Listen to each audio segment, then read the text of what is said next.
Screen தெரியுது இல்லையா? தெரியுது. ஓகே.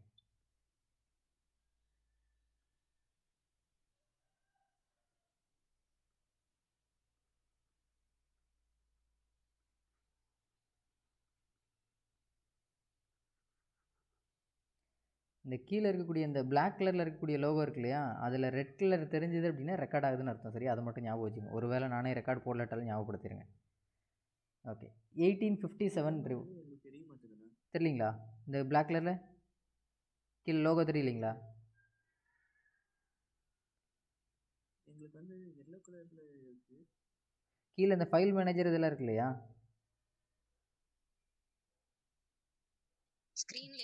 ஸ்க்ரீனில் கீழே பாட்டமில் அந்த பவர் பாயிண்ட் இதெல்லாம் ஓப்பன் பண்ணியிருக்கேன்ல, தெரியலிங்களா? சரி, ஓகே. சரி சரி, இந்த 1857 ரிவோல்ட் இல்லையா, இதான் பார்த்துட்டு இருக்கோம். இப்போ நமக்கு நம்மளோட ஒட்டுமொத்த இந்தியாவோட மேப்பில் பார்த்தோம் அப்படின்னா இந்த ரீஜியனில் தான் மெஜாரிட்டி நமக்கு இந்த 1857 ரிவோல்ட் அப்படிங்கிறது நடந்தது. மெஜாரிட்டி இந்த ரீஜியன் தான். கீழே சவுத்துலலாம் பெரிய அளவில் எந்த ஒரு தாக்கமுமே இல்லை. சரியா? மெஜாரிட்டி இந்த ரீஜியன் தான். இப்போ இதில் இங்கே கான்பூர் இருக்குது, இங்கே லக்னோ இருக்குது, அதே மாதிரி இங்கே அலகாபாத் இருக்குது, இங்கே பனாரஸ் இருக்குது. இதுதான் பக்கம் பக்கமாக இருக்கக்கூடிய, சரியா, இந்த ரீஜியன் தான் ரொம்ப முக்கியமான ரீஜியன். கான்பூரும் லக்னோவும் ரொம்ப பக்கம், அதே மாதிரி அலகாபாத்தும் பனாரஸும் ஓரளவுக்கு பக்கம். சரியா? இப்படி தான் இருக்குது. இப்போ என்ன ஆயிடுச்சு அப்படின்னா டெல்லி நமக்கு மத்திய பகுதியில் இருக்குது. இங்கே டெல்லி இப்போது ஒட்டு மொத்தமாக மீரட்லேருந்து இந்த டெல்லியை நோக்கி மே 10 படைகள் எல்லாம் போனது. மே 11 இங்கே டெல்லியை ரீச் பண்ணியாச்சு. ரீச் பண்ணும்போது இங்கே தடுத்து நிறுத்தினவங்க 2 பேர். ஒன்று ஜென்ரல் ஹேவிட்டு, இன்னொருத்தர் வில்டாஸ்பி. தடுத்து நிறுத்தினாங்க, ஆனால் முடியலை. அதையும் மீறி படைகள் உள்ளே வந்தது. உள்ளே வந்து சிம்சன் ஃப்ரேசர் அப்படிங்கிறவரை கொலை பண்ணாங்க. ஒட்டுமொத்த டெல்லியும் அவங்களோட கையில் வந்துருச்சு. இப்போ டெல்லி அப்படிங்கிறது ரிபல்ஸோட கையில் இருக்குது, கலகக்காரர்களோட கையில். பிரிட்டிஷ்க்கு வேறு ஆப்ஷனே இல்லை. பிரிட்டிஷால் ஒன்றுமே பண்ண முடியல அந்த சூழ்நிலையில்.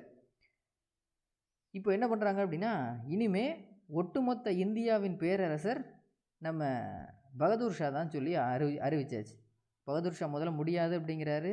அதுக்கப்புறம் வேறு வழி இல்லை, கிட்டத்தட்ட ஆங்கிலேயர்களெல்லாம் கண்ட்ரோல் பண்ணியாச்சு அப்படிங்கிறதும் அவரும் சரின்ட்டார். இப்போது ஒட்டுமொத்த இந்தியாவோட பேரரசர் நம்ம பகதூர் ஷா இருக்கிறார். இங்கே பிரச்சனை தொடங்கினதுமே இது ஒவ்வொரு இடமா பரவ ஆரம்பிக்குது. அப்போது பரவ ஆரம்பிக்குதுன்னா அந்த காலகட்டத்தில் மாதிரி இப்போ இருக்கிற மாதிரி உடனே சோசியல் மீடியாவில் உடனே ஒரு ஃபோட்டோ எடுத்து அதை ஷேர் பண்ணோம் அப்படின்னா அது ஒவ்வொரு இடத்துக்கும் பரவிடும். ஒரு நிமிஷத்துலேயே இந்தியா முழுக்க, உலகம் முழுக்க பரவிடலாம். ஆனால் அப்போது அப்படி வாய்ப்பு இல்லை இல்லையா? எல்லாமே லேட்டாக தான். இங்கேருந்து ஒரு தகவல் போகணுன்னாலே 1 வாரம் ஆயிரும். அப்போது இங்கே ஒரு வாரத்துக்கு ஓரளவுக்கு எல்லா இடத்துலையும் அமைதியாக இருக்குது. அதற்கப்புறம் ஒவ்வொரு இடத்துலையும் இந்த செய்தி தெரிய ஆரம்பித்ததும் பிரச்சனை இன்னும் பெரிய லெவலில் நடக்குது. சரி, இப்போ இந்த டெல்லிக்கு போயிருக்காங்க இல்லையா, இந்த டெல்லிக்கு போனது அந்த பகதூர் ஷா கிங்குன்னு அறிவிச்சாச்சு. இந்த ஜான் நிக்கோல்சன் அப்படின்னு ஒருத்தர் இருக்கார்.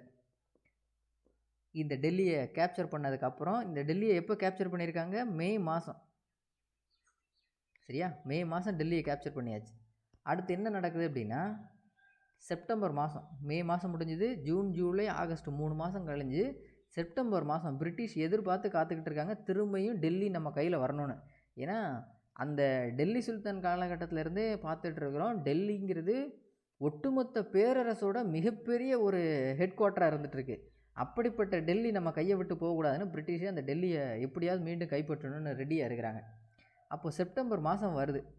அது வரைக்கும் இங்கே இப்போ எல்லா இடத்துலையும் கான்பூர், லக்னோ எல்லா இடத்துலையும் சண்டை நடந்துகிட்டே இருக்குது. ஏன்னா ஒரு வாரம் தான் பிரிட்டிஷோட அமைதி இருந்தது. ஏன்னா அவங்களால உடனே அதை அட்டாக் பண்ண முடியல. மற்ற இடத்துக்கும் பரவ ஆரம்பிச்சிது. பிரிட்டிஷ் எல்லா இடத்துலையும் அலர்ட் ஆகிறதுக்கே 1 வாரம் ஆகிடுச்சு. இப்போ எல்லா இடத்துலையும் பிரிட்டிஷும் நிற்கிறாங்க, நம்ம இந்திய மக்களும் நிற்கிறாங்க. கான்பூர், லக்னோ, அலகாபாத், பனாரஸ்னு எல்லா இடத்துலையும் சண்டை நடந்துகிட்ருக்கு. இப்போது இங்கேயும் சண்டை நடந்துகிட்ருக்கு. சண்டை நடந்துகிட்டு இருந்தது செப்டம்பர் மாதம் வரைக்கும் சண்டை நடந்துகிட்ருக்கு டெல்லியில். நம்ம இந்தியர்களுக்கும் அதாவது இந்தியர்கள்னால் நம்மளோட கலகக்காரர்கள் இருக்காங்க இல்லையா, ஆங்கிலேயர்களை எதிர்க்கணும் அப்படிங்கிற எண்ணம் கொண்டவங்க. ஏன்னா எல்லா இந்தியர்களுமே இதில் போராடலை, அதனால தான் கலகக்காரர்கள்னு செப்பரேட்டாக சொல்ல வேண்டியது இருக்குது. அந்த கலகக்காரர்களுக்கும் ஆங்கிலேயர்களுக்கும் சண்டை நடக்குது.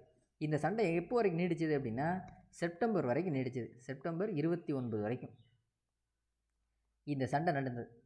இதில் என்னாச்சு அப்படின்னா ஜான் நிக்கோல்சன் அப்படிங்கிற ஒரு பிரிட்டிஷ் ஆஃபீஸர் டெல்லிக்கு இருந்தார். ஜான் நிக்கோல்சன்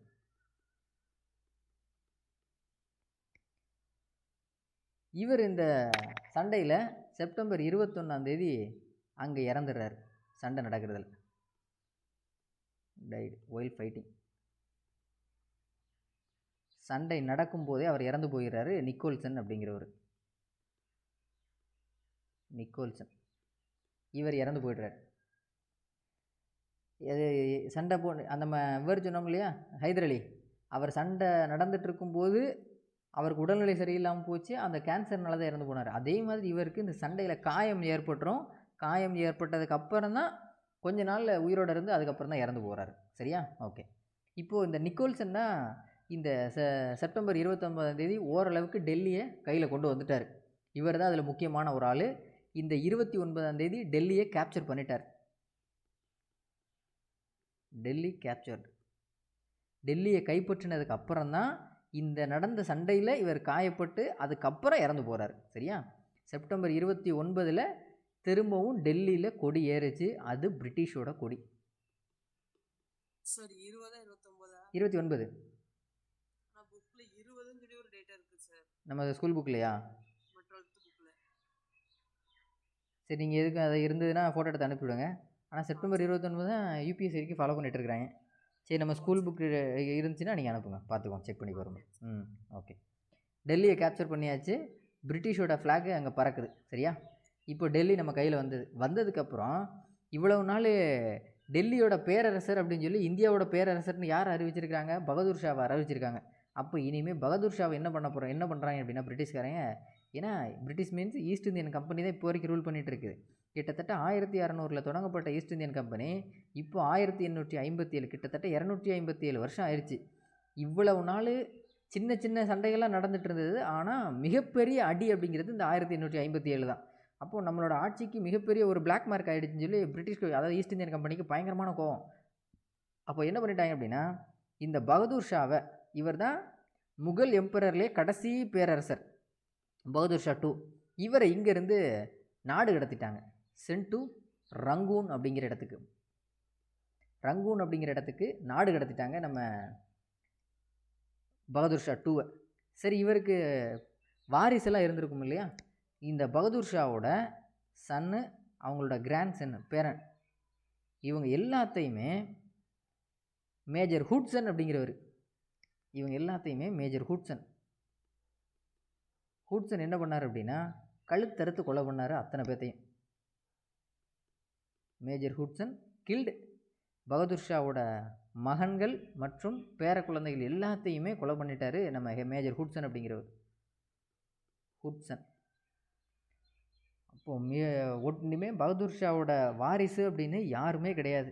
அதனால தான் நம்ம லாஸ்ட் முகல் எம்பரர் யாருன்னு கேட்டால் இந்த பகதூர் ஷா 2வோட முடிஞ்சு போச்சு. இனிமேல் உங்களுக்கெல்லாம் வாரிசே இருக்கக்கூடாதுன்னு சொல்லி தான் இந்த மேஜர் ஹுட்சன் அப்படிங்கிற ஒரு பிரிட்டிஷ் அதிகாரி அவரோட மகன், பேரன், சின்ன குழந்தைன்னு எதையுமே பார்க்கல, எல்லாத்தையும் கழுத்தறுத்து கொலை பண்ணிட்டார். அந்த அளவுக்கு மோசமாக இருந்தார் நம்ம மேஜர் ஹுட்சன் அப்படிங்கிறவர். அப்போது இனிமேல் டெல்லி அப்படிங்கிறது ஒட்டு மொத்தமாக ஒரு வழியாக பிரிட்டிஷோட கையில் வந்துருச்சு. இவ்வளவு நாள் இந்திய கலகக்காரர்கள் கையில் இருந்தது ஒரு 3 மாதம்தான். திரும்பவும் டெல்லி அவங்களோட கையிலே போயிடுச்சு. இனிமேல் டெல்லியில் மீண்டும் பிரிட்டிஷோட கொடி ஏறிடுச்சு. அப்போ நமக்கு இதில் கேள்வி என்ன அப்படின்னா, டெல்லியை கேப்சர் பண்ணது யார் அப்படின்னு கேட்டால் நிக்கோல்சன். பகதூர் ஷாவோட வாரிசை கொலை பண்ணது யாருன்னு கேட்டால் அது ஹுட்சன். இது எப்போது டெல்லி அவங்க நம்மளோட இந்தியர்களால் கேப்சர் பண்ணப்பட்டதுன்னா அது மே 11. எப்போது பிரிட்டிஷால் கேப்சர் பண்ணப்பட்டது அப்படின்னா அது செப்டம்பர். நம்ம ஸ்கூல் புக் டேட்டா ஒரு முறை செக் பண்ணிக்கிறேன், செப்டம்பர் மட்டும் போட்டு வச்சுங்க, 1857. சரியா? இதுதான் டெல்லி ஒரு வழியாக திரும்பியும் கையில் வந்துருச்சு. ஓகேவா? இது செப்டம்பர் மாதம் நடந்துகிட்ருக்கு. அதுக்காக செப்டம்பர் வரைக்கும் வேறு எங்கேயுமே சண்டை நடக்கல, எல்லா இடத்துலையும் இப்போ சண்டை நடந்துகிட்ருக்கு. டெல்லியோட சூழல் மட்டும் இப்படி. அடுத்து இங்கே நம்ம கான்பூர் நேற்று பார்த்துருந்தோம், அதை ஒரு முறை ரீகால் பண்ணிவிட்டு அப்படியே எடுத்து போயிடுவோம். இந்த கான்பூரை லீட் பண்ணுறது யார் அப்படின்னா நம்ம நானா சாஹிப் அப்படிங்கிறவர் தான். கான்பூரை லீட் பண்ணுறவர் நானா சாஹிப். இந்த நானா சாஹிப்புக்கு இன்னொரு பேர் இருக்குது, தொண்டு பேண்ட் அப்படின்னு பேர். நானா சாஹிப்.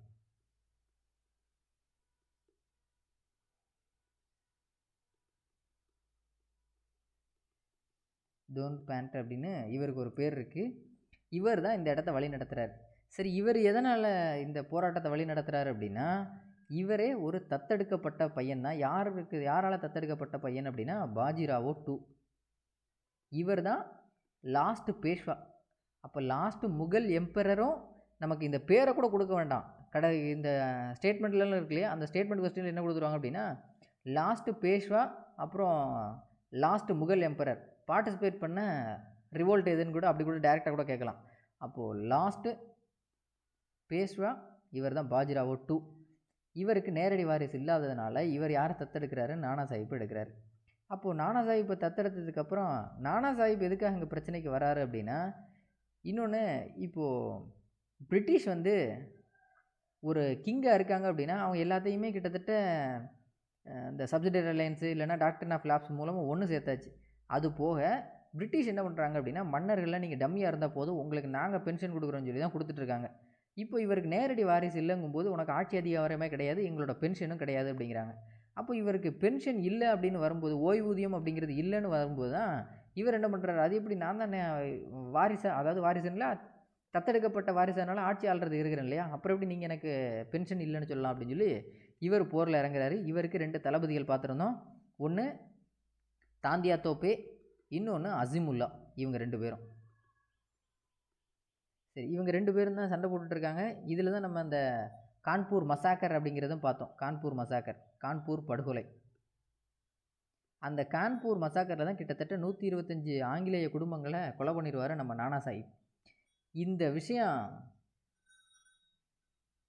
யாருக்கு தெரிய வருது அப்படின்னா, இந்த கான்பூரில் நானா சாஹிப் கொலை பண்ணிடுறாரு. கொலை பண்ணதுக்கப்புறம் இந்த விஷயம் யாருக்கு தெரிய வருது, ஜேம்ஸ் நீல் அப்படிங்கிறவருக்கு தெரிய வருது. ஜேம்ஸ் நீல் இவர் எங்கே இருக்கார், நம்ம சென்னை மெட்ராஸ் ரெஜிமெண்ட்டில் இருக்கிற ஆள். உடனே இந்த விஷயம் தெரிஞ்சதும் இவர் ஆல்ரெடி இங்கே 1857 ரிவோல்ட்டில் தான் இருக்கிறாரு. இப்போ இந்த விஷயம் தெரிஞ்சதும் அவர் நேராக கான்பூருக்கு போகிறார். அப்போ இந்த ஜேம்ஸ் நெயில் யார், எங்கேருந்து வந்திருக்கார், ஜேம்ஸ் நெயில்னாலும் சரி இல்லை ஜென்ரல் நெயில் தளபதி நெயில்னாலும் சரி. சரியா, அடுத்து நம்ம பார்க்க வேண்டியது ஜென்ரல் நீல். இவருக்காகத்தான் நம்ம அந்த நீல் சிலை அகற்றத்திற்கான போராட்டம் சொல்லி 1927 படிப்போம் இல்லையா. சரி, இப்போ இந்த ஜென்ரல் நீல் அப்படிங்கிறவர் எங்கே இருக்கிறாரு அப்படின்னா, இவர் இந்த இடத்துல நான் முதல்ல சொல்லியிருந்தேன், கான்பூர் இங்கே இருக்குது, லக்னோ இங்கே இருக்குது, அலகாபாத் இங்கே இருக்குது, பெனாரஸ் இங்கே இருக்குது இல்லையா. இப்போது கான்பூரில் இந்த பிரச்சனை போயிட்டுருக்கு. கான்பூரில் யாரை கொலை பண்ணிட்டா, நானா சாஹிப் அப்படிங்கிறவர் ஹியூஜ் வீலரோட ஃபேமிலி, அது போக 125 ஃபேமிலியை கொலை பண்ணிட்டார். இப்போ இந்த ஜென்ரல் நெயில் அப்படிங்கிறவர் எங்கே இருக்கிறார் அப்படின்னா பெனாரஸில் இருக்கிறார். அவர் என்ன பண்ணுறாரு, அங்கே சண்டை போட்டு இந்த நீல் அப்படிங்கிறவர் பயங்கரமான முரடன். அவர் என்ன பண்ணுறாரு அப்படின்னா, இங்கே பெனாரஸில் யாரெல்லாம் இவருக்கு எதிராக பிரிட்டிஷ்க்கு எதிராக இருக்காங்களோ அவங்களெல்லாம் டிஃபீட் பண்ணிவிட்டு பெனாரஸை கேப்சர் பண்ணிட்டார். ஜென்ரல் நீல் ரீகேப்சர்டு பெனாரஸை மீண்டும் கைப்பற்றினார் Neil.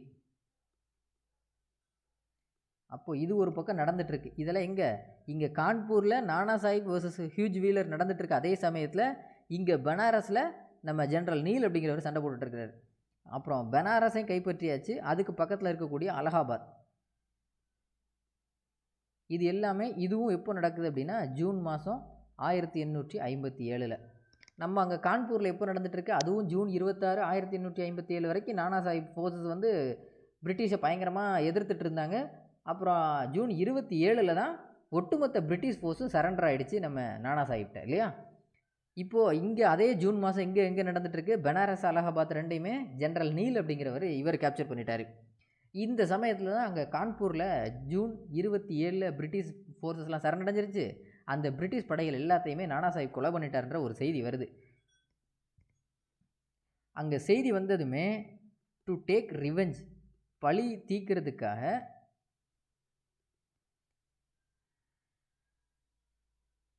General Neil goes to கான்பூருக்கு கிளம்பிட்டார். கான்பூர் இருக்குது, லக்னோ இருக்குது, ரெண்டுமே பக்கம் பக்கம்தான். இவர் கான்பூருக்கு போகிறார்.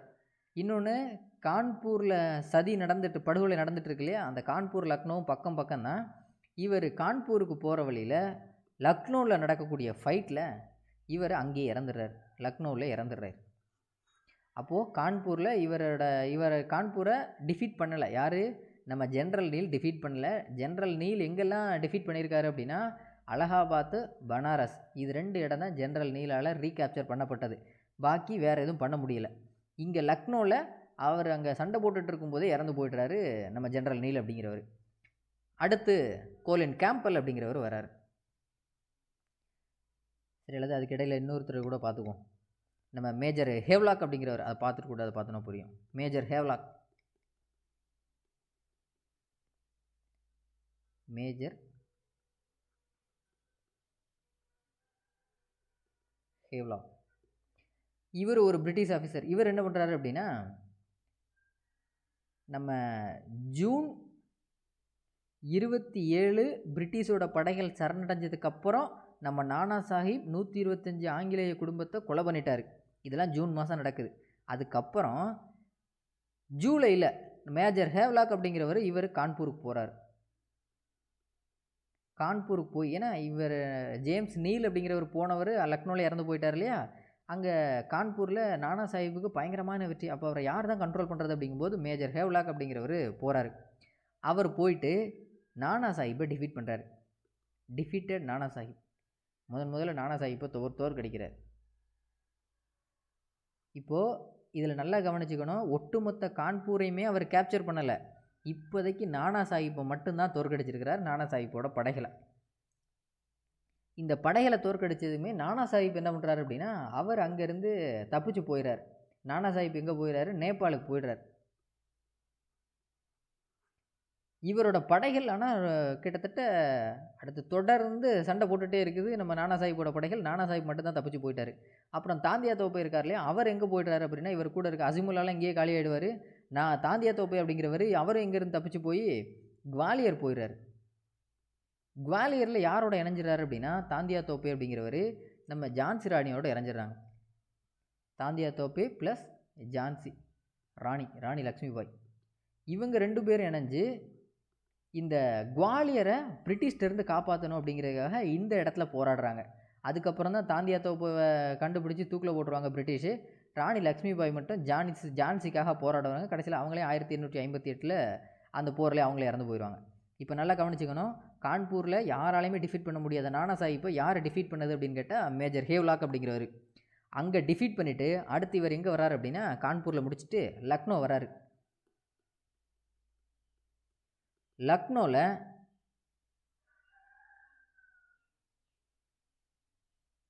டிசம்பர் 1857 இவர் லக்னோவில் நடக்கக்கூடிய சண்டையில் இவர் அங்கே இறந்துடுறார்.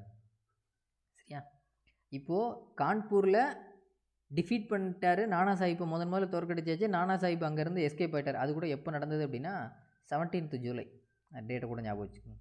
சரியா? 17 ஜூலையில் கான்பூரில் நானா சாஹிப்பை டிஃபீட் பண்ணினது யாருன்னு கேட்டால் மேஜர் ஹேவ்லாக். இன்னும் ஒட்டுமொத்த கான்பூரையுமே கேப்சர் பண்ணலை, கைப்படுத்தலை. அதுக்குள்ளே நானா சாஹிப் தப்பிச்சு போயிட்டார். இவர் லக்னோவுக்கு வந்திருக்காரு. இன்னும் அங்கே சண்டை நடந்துட்டு தான் இருக்குது கான்பூரில். இப்போ அடுத்து என்னாச்சு அப்படின்னா, அடுத்து ஒரு பிரிட்டிஷ் ஆஃபீஸர் வராரு, கோலின் கேம்பல்.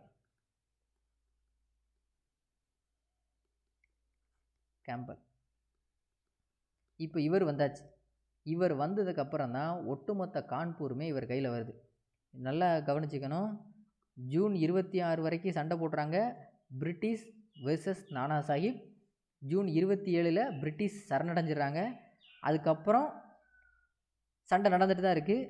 ஜூலை 17 மேஜர் ஹேவ்லாக் அப்படிங்கிறவர் வராரு. வந்து நானா சாஹிப்பை டிஃபீட் பண்ணிடுறாரு. நானா சாஹிப்புங்கிறது தப்பிச்சு போயிடுறாரு. அப்புறம் ஜூலையிலேருந்து ஆகஸ்ட், செப்டம்பர், அக்டோபர், நவம்பர்னு போர் நடந்துகிட்டே தான் இருக்குது. அப் டு டிசம்பர் வரைக்கும் நடக்குது கான்பூரில் போர். அப்போ ஃபைனலாக டிசம்பர் மாதம் 6ஆம் தேதி வரைக்கும் இந்த போர் நடந்தது. இந்த டிசம்பர் 6ஆம் தேதி தான் ஃபைனலாக ஒட்டுமொத்த கான்பூரும் ஆங்கிலேயரோட கையில் வந்தது. Final recovery of Kanpur. ஒட்டுமொத்த கான்பூரும் பிரிட்டிஷோட கையில் வந்தது எப்போது அப்படின்னா டிசம்பர் 6 1857. அது வரைக்கும் அங்கே சண்டை நடந்துகிட்டே தான் இருந்தது. ஓகேவா? அதே மாதிரி லக்னோவில் நம்ம பார்த்தோம், முதல்ல யார் போயிருந்தா, ஜென்ரல் நீல் அப்படிங்கிறவர் போயிருந்தார். அவரும் அங்கே இறந்து போயிட்டார் இல்லையா? அங்கே லக்னோவில் யார் வழி நடத்தினது அப்படின்னா, இப்போ கான்பூர் முடிஞ்சது, கான்பூரோட ஃபுல் டீட்டெயில் முடிஞ்சது. கான்பூரில் லீட் பண்ணது சொல்லுங்கள்.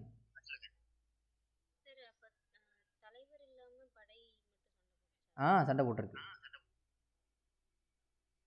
ஓகேவா? சரி, இப்போ கான்பூரில் நானா சாஹிப் லீட் பண்ணார். அந்த நானா சாஹிப்பை டிஃபீட் பண்ணது யாருன்னு கேட்டால் முதல்ல மேஜர் ஹேவ்லாக்கு. கான்பூரை ஃபைனலாக ரெக்கவர் பண்ணது யாருன்னு கேட்டால் அது கோலின் கேம்பல். சரியா? மேஜர் ஹேவ்லாக் அப்படிங்கிறவர் டிஃபீட் பண்ணவர் நானா சாஹிப்பை. ஃபைனலை ரெக்கவர் பண்ணது யார் அப்படின்னா கேம்பல். ஓகேவா? இதை மட்டும் ஞாபகம் வச்சுக்கணும். சரி, அடுத்து லக்னோ வழி நடத்துறது யார் அப்படின்னா, இந்த லக்னோ அவாதுன்னு ஒரு பகுதி இருக்குது. இந்த அவாதில் கிங்காக இருந்தவர் தான் யார் அப்படின்னா வாஜித் அலி ஷா அப்படிங்கிறவர். வாஜித் அலி ஷா இவர் தான் கிங்கு. இப்போ இவர் என்ன பண்ணிடுவாங்க அப்படின்னா, இவர் ஒரு பிரச்சனையில் இங்கேருந்து நாடு கடத்திடுவாங்க. இந்த நாடு கடத்தினதுக்கப்புறம் இவரோட ஒரு 2வது ஒய்ஃபு, அவங்க தான் பேகம் ஹஸ்ரத் மஹால். 2வது ஒய்ஃப் அப்படின்னா அப்போ நிறையா இருந்திருக்கு. பேகம் ஹஸ்ரத் மஹால்.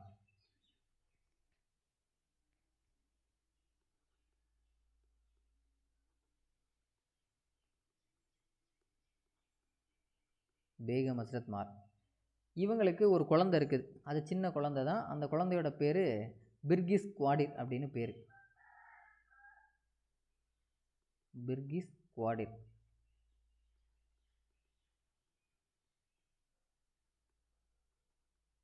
சரி, இப்போ என்ன ஆயிடுச்சு அப்படின்னா, இந்த வாஜித் அலி ஷான்ற கிங்கை நாடு கடத்திட்டாங்க.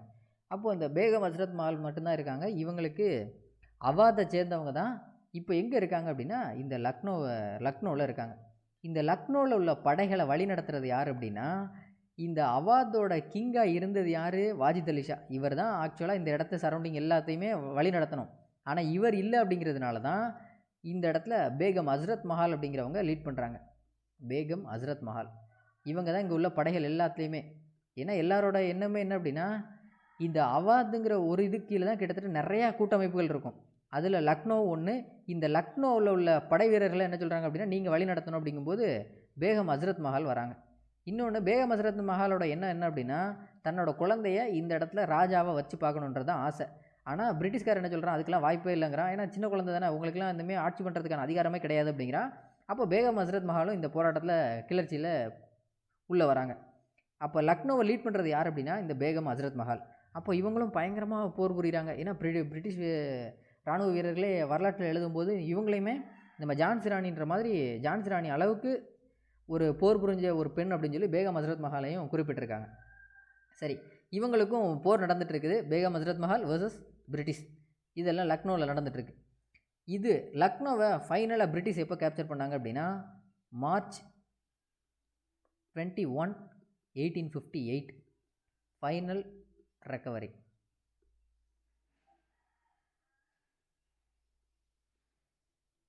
மார்ச் 21, 1858. இதையும் பண்ணது யார் அப்படின்னா கோலின் கேம்பல்.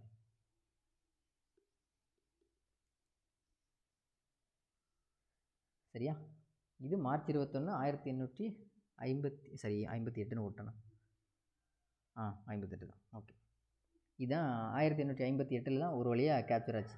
பிரச்சனை எப்போ தொடங்குது? 1857 தொடங்கின பிரச்சனை 1858 வரைக்கும் நடந்தது. சரி, இப்போ நம்ம 1857 தொடங்கின பிரச்சனைன்னு சொல்கிறோம். 1858 தான் முடிஞ்சிருக்கு. கிட்டத்தட்ட ஒரு வருஷ காலம் நம்ம லக்னோவிலே நடந்துகிட்டு இருந்திருக்கு.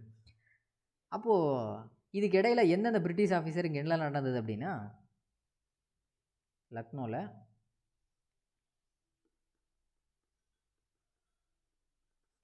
பேகம் ஹஸ்ரத் மஹால் இவங்க தான் இந்த இடத்த லீட் பண்ணுறது. காரணம், இவங்களோட பிர்கிஸ் குவாடிர் அப்படிங்கிற பையன். சரி, இவங்க ஒரு செட்டு. இவங்களை முதல்ல எதிர்த்த பிரிட்டிஷ் ஆஃபீஸர் யார் அப்படின்னா ஹென்ரி லாரன்ஸ் அப்படிங்கிறவர். இவரும் ஒரு பயங்கரமான பிரிட்டிஷ் ஆஃபீஸர் தான். நிறைய பேரை கொண்ட ஒரு ஆள் தான். இவர் என்னவா இருக்கார் அப்படின்னா அவாத் அப்படிங்கிற பகுதியோட சீஃப் கமிஷனராக இருக்கிறார். அவாத் அப்படிங்கிற பகுதியோட உயர் மாகாண ஆணையராக இருக்கிறார். Chief commissioner province.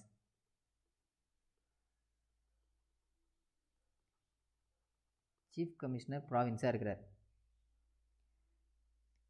இவர் என்ன நம்ம பிரிட்டிஷோட எண்ணங்கள் எப்படி அப்படின்னா, இப்போது பிரிட்டிஷ் வந்து முதல்ல 3 மாகாணங்கள் வச்சுருந்தாங்க இல்லையா? சென்னை, அப்புறம் கல்கட்டா, பாம்பேன்னு 3 வச்சுருந்தாங்க. மெட்ராஸ், கல்கத்தா, பாம்பே. இப்போது புதுசாக ஒரு இடத்த கைப்பற்றுறாங்க அப்படின்னா, இப்போ டெல்லிங்கிறது அவங்களோட கையில் வருது அப்படின்னா, இந்த பிரிட்டிஷோட ரெசிடென்சி அவங்களுக்குன்னு ஒரு இருப்பிடத்தை உருவாக்குறாங்க. இதே அடுத்து கான்பூர்னு ஒரு இடத்த கேப்சர் பண்ணுறாங்கன்னா அவங்களுக்குன்னு ஒரு ரெசிடென்சியை உருவாக்குவாங்க. இதே மாதிரி அவாத்தை கைப்பற்றுறதுல ரொம்ப தீவிரமாக இருந்தாங்க. எதனால் அவாத்தை கைப்பற்றுறதுக்கு இவ்வளோ தீவிரம் அப்படின்னா, இந்த அவாத் ஏன் இவ்வளோ இம்பார்ட்டண்ட்டான ஒரு பிளேஸாக இருக்குது அப்படின்னா, இராணுவ வீரர்கள் படைக்கு தேவைப்படுது இல்லையா? அது மெஜாரிட்டி எங்கேருந்து போனாங்க அப்படின்னா இந்த அவாத் பகுதியிலேருந்து தான். அதனால தான் அவாத் ரொம்ப முக்கியமான பிளேஸு. இதை கேப்சர் பண்ணணும்னு பிரிட்டிஷ் பயங்கரமான இதாக இருந்தாங்க. ஏன்னா இங்கே உள்ள மக்கள்லாம் பயங்கர வீரதீரமாக இருந்திருக்காங்க. அதனால தான் இராணுவத்துக்கு இங்கே உள்ள மக்கள் அதிகமாக போயிருக்கிறாங்க. அந்த இடத்துல இருக்கக்கூடிய சீஃப் கமிஷனர் ப்ராவின்ஸாக இருக்க உயர் மாகாண ஆணையராக இருக்கிறவர் தான் இந்த ஹென்ரி லாரன்ஸ் அப்படிங்கிறவர். இப்போ இங்கேயும் ரிவோல்ட் நடக்குது. இந்த 1857 ரிவோல்ட்டோட தாக்கம் இங்கேயும் இருக்குது. இங்கே இந்த சீஃப் கமிஷனர் ப்ராவின்ஸ் இருக்காங்கன்னா அவங்களுக்குன்னு ஒரு ரெசிடென்ஸ் இருக்கும் இல்லையா? இவங்களை இதை என்ன பண்ணுறாங்க அப்படின்னா, நம்ம ஆட்கள் இந்தியர்கள்லாம் போய் தாக்க ஆரம்பிச்சிட்டாங்க. அப்போது இந்தியன்ஸ் அட்டாக்டு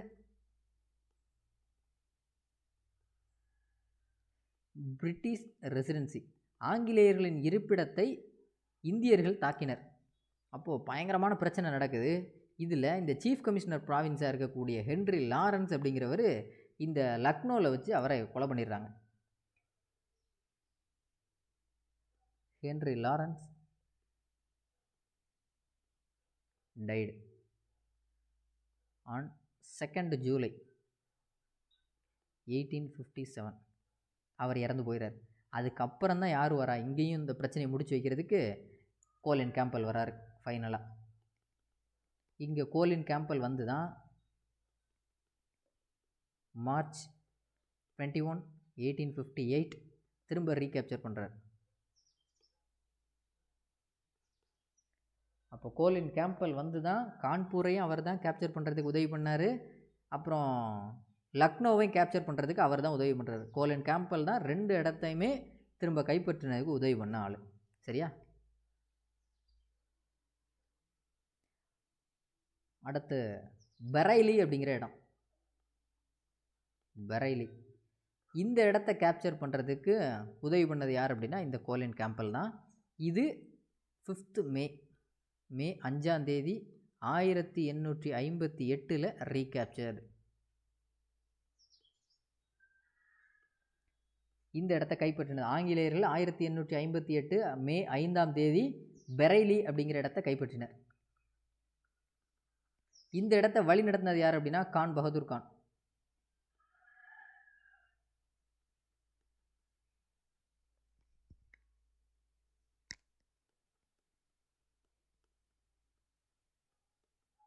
இவர் தான் இந்த இடத்த போராட்டத்தை வழி நடத்தினார். இவரை டிஃபீட் பண்ணி தான் கோலின் கேம்பல் அப்படிங்கிறவர் இந்த இடத்த கைப்பற்றினார். ஓகேவா? இது பரைலி. அதுபோக இன்னும் முக்கியமான ஒரு இடம் இருக்குது, பீகார். பீகாரில் முக்கியமாக அந்த இடத்தோட தலைமையிடம் எங்கே அப்படின்னா அர்ரா அப்படிங்கிற இடம். அர்ரா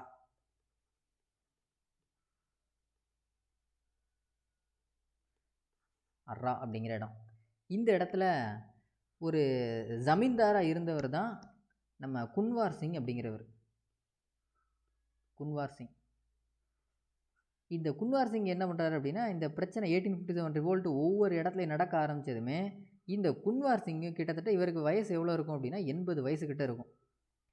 இந்த 80 வயசு காலகட்டத்தில் இவர் போய் சண்டை போடுறதுக்கு நிற்கிறார். அதுக்காக முழுக்க இவர் தான் சண்டை போட்டாருன்னு இவரோட படைகளும் இவரோட உறவினர்களும் தான் பயங்கர சப்போர்ட்டு. இதில் இவர் அந்த கொரில்லா போர் முறையை கையில் எடுத்திருந்தார். Guerrilla warfare. கொரில்லா போர் முறையில் சண்டையிட்ட நபர் யாருன்னு கேட்டால் இந்த குன்வார் சிங்.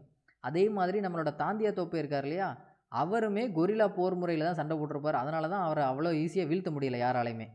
அதனால் கொரில்லா போர் முறையில் 2 பேர் சண்டை போட்டிருக்காங்க. ஒன்று தாந்தியா தோப்பு, இன்னொன்று நம்ம குன்வார் சிங். சரியா? அதே மாதிரி நம்ம தமிழ்நாட்டில் பார்த்தோம்னா தீரன் சின்னமலை இந்த கொரில்லா போர் முறையை கையில் எடுத்திருப்பாரு. ஓகேவா?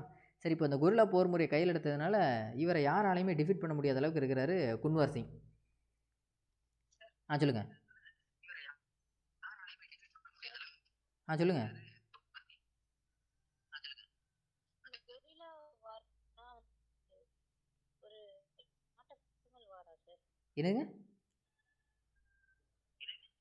இது ஒரு ஃபார்மலான வார் இல்லையா சார் கொரில்லா வார்னா? கொரில்லா வார்ன்ற அது ஒரு வார் டெக்னிக், அவ்வளோதான்.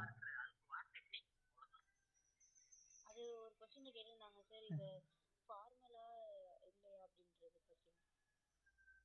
அதுக்கு என்ன கொடுத்துருந்தாங்க? ஃபார்மல் இல்லைன்னு தானே கொடுத்துருக்காங்க இல்லையா? ஃபார்மல் இல்லைன்னு கொடுத்துருந்தாங்க. அதை பற்றி தெரியல. அதாவது போர் முறையில் ஃபார்மலாக இருந்ததுன்னா, இப்போ நம்ம ஐநா வந்து ஒரு ரூல்ஸ் அண்ட் ரெகுலேஷன் இருக்குது. நீங்கள் மியூட் பண்ணிக்கிறீங்களா? ஐநாவோட ரூல்ஸ் அண்ட் ரெகுலேஷன் என்ன அப்படின்னா, அல்லது ஐநா கூட வேண்டாம், நம்ம ஆரம்ப காலகட்டத்தில் மன்னர்கள் ராஜ்புட் காலகட்டத்தில் இருந்து வருவோம். அந்த ராஜ்புட்ஸ்க்குலாம் என்ன சொல்லியிருப்பாங்க அப்படின்னா, நைட் நேரம் சண்டை போட மாட்டாங்க, பகல் நேரம் மட்டும்தான் சண்டை. இது அவங்களுக்குள்ளே இருக்கக்கூடிய ஒரு ஒழுங்குமுறை. இது ஃபார்மலாக நடக்கக்கூடியது. இந்த கொரில்லா போர் முறை அப்படிங்கிறது ஒரு மறைந்திருந்து தாக்குற மாதிரியானது. அது கண்டிப்பாக ஒரு ஃபார்மலாக இருக்கிறதுக்கான வாய்ப்பே கிடையாது. சரியா? ஃபார்மல் அப்படிங்கிறது ஏதாவது ஒரு சர்டன் ப்ரொசீஜரை ஃபாலோ பண்ணுற மாதிரி. இப்போ நம்ம ஐநா சபை எடுத்துட்டோம் அப்படின்னா, உலக நாடுகளில் எந்த மாதிரியான கொத்துக்குண்டுகளோ எதையுமே பயன்படுத்தக்கூடாது. இப்போ காசாலே இஸ்ரேல் வந்து நிறைய விதிமீறல்களில் ஈடுபட்டிருக்கு அப்படின்னு தான் சொல்கிறாங்க. அந்த மாதிரி விதிமீறல்கள்லாம் ஈடுபடாமல் முக்கியமாக போர் காலகட்டத்தில் மருத்துவமனைகளை தாக்கக்கூடாது, பள்ளிக்கூடங்களை தாக்கக்கூடாது, இப்படிலாம் ரூல்ஸ் அண்ட் ரெகுலேஷன் இருக்குது. இதெல்லாம் ஃபார்மலாக நடக்கக்கூடிய போர். இதை தவிர்த்து வேறு எது நடந்தாலுமே அது ஃபார்மல் கிடையாது. அவ்வளோதான், வேறு ஒன்றுமே இல்லை. சரியா? ஓகே. சரி, இப்போ இந்த கொரில்லா போர் முறையை கையில் எடுத்து இருந்தவர் தான் நம்ம குன்வார் சிங் அப்படிங்கிறவர். அப்போ இவரோட படை வீரர்களோடு சேர்ந்து இவர் போரிட்டு இருக்கும்போது ஒரு ஆற்றை கடந்து இன்னொரு இடத்துக்கு போய் இந்த போர் புரிய வேண்டிய சூழ்நிலை. அப்போ பிரிட்டிஷ் ஆஃபீஸர்ஸ் என்ன பண்ணுறாங்க அப்படின்னா, கன் ஷூட் பண்ணும்போது இவரோட இடது கையில் அந்த குண்டு பட்டுறது. இடது கையில் குண்டு பட்டதுமே அந்த காலகட்டத்தில் பெரிய மருத்துவம்லாம் ஒன்றும் கிடையாது இல்லையா? அப்போது அது இடது கையில் பட்ட வயசாகிடுச்சு, 80 வயசு கிட்ட.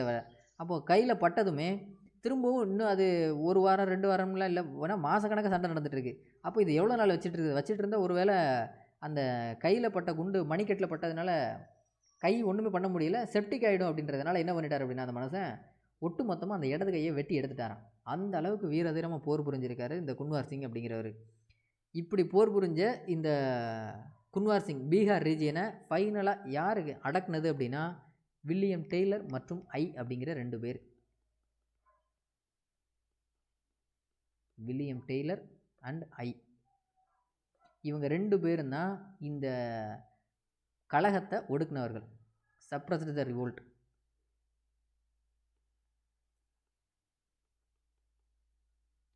இது ஆகஸ்ட் மாதம் 1857. வில்லியம் டெய்லர் மற்றும் அப்படிங்கிறவர்.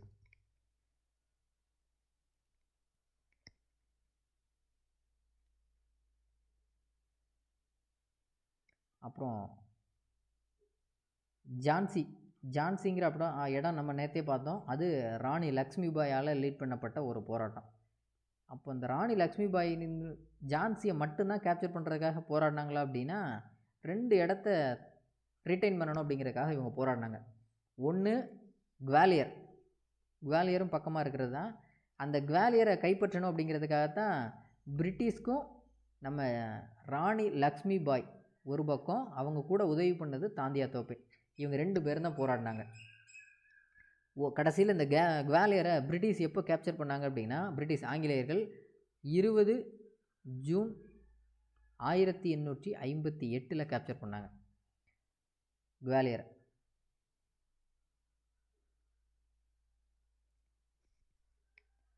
இதை கேப்சர் பண்ணது யார் அப்படின்னா, நம்ம ஹூக் ரோஸ் அப்படிங்கிறவர். இந்த ஹூக் ரோஸ் தான் குவாலியரையும் கைப்பற்றியாச்சு. அது போக இன்னும் 2 முக்கியமான சென்ட்ரல் இந்தியா, மத்திய இந்தியாவில் சில பகுதிகளையும், சென்ட்ரல் இந்தியா ப்ளஸ் பண்டேல்கண்ட் அப்படிங்கிற இடம், மத்திய இந்தியா ப்ளஸ் பண்டேல்கண்ட், இந்த பகுதியை கேப்சர் பண்ணது நம்ம ஹூக் ரோஸ் தான். இவர் தான் என்ன சொல்லியிருந்தார் அப்படின்னா, ஜான்சி ராணியை பெஸ்ட் அண்ட் பிரேவஸ்ட் லீடர். இது எக்கச்சக்க முறை கேள்வியில் கேட்டது. வீரப்பெண்மணி அப்படின்னு சொல்லியிருப்பார். சொன்னவர் ஹூக் ரோஸ் தான் நம்ம ஜான்சி ராணி லக்ஷ்மி பாயை. அப்படி எல்லா இடத்தையும் கேப்சர் பண்ணியாச்சு. இன்னும் ஒரு இடம் என்ன அப்படின்னா,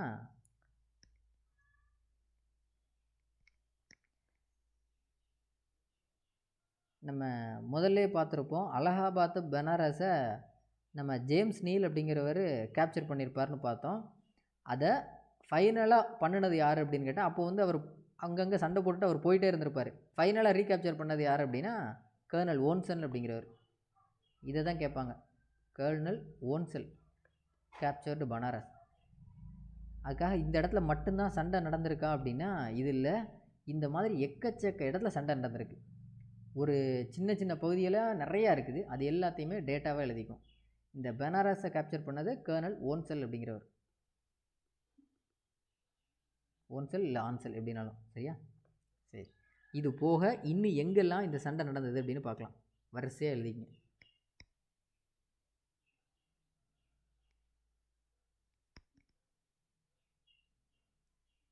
ஃபஸ்ட்லேருந்து எழுதிடுறேன். ஜான்சி ராணி லக்ஷ்மி பாய்,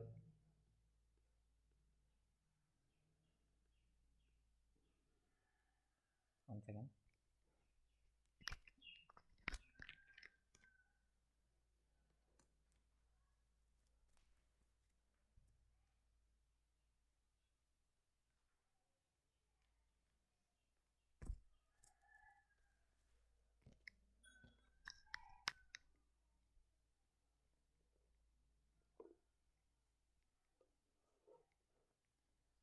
ஜான்சிங்கிற ரீஜியனை ராணி லக்ஷ்மி பாய் லீட் பண்ணாங்க. அடுத்து கான்பூர் நானா சாஹிப்,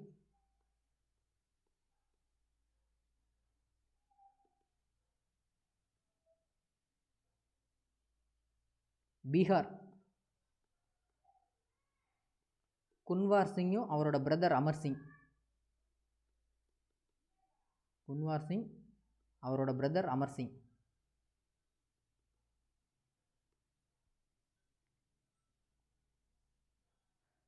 ஃபைசதாபாத்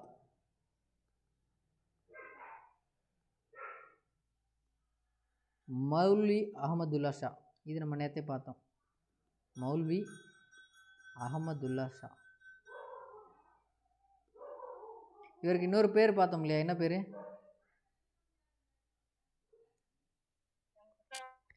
டன்கா ஷா. அடுத்து ஃபருக்காபாத்.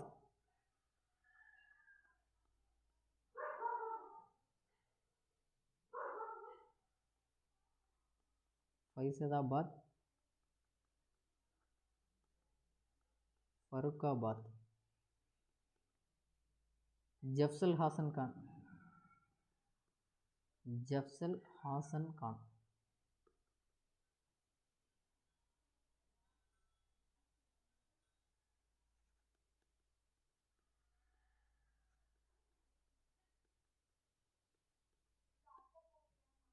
அடுத்து பிஜன்னூர்.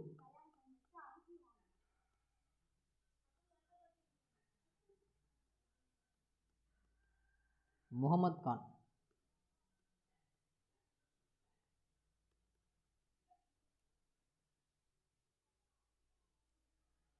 முரதாபாத்.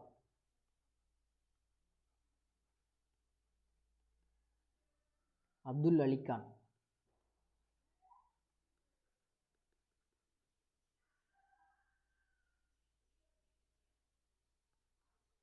பரேலி.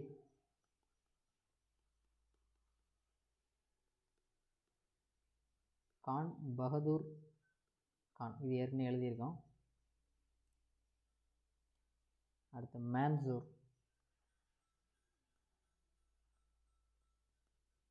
ஃபிரோஸ் ஷா.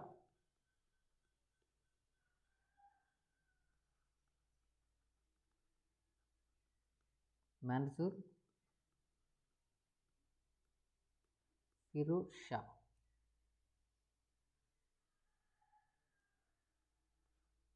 நம்ம தாந்தியா தோப்பே அப்படிங்கிறவர் குவாலியர் அப்புறம் கான்பூர் ரெண்டு இடத்துலையுமே சண்டை போட்ட ஒரு ஆள். தாந்தியா தோப்பே.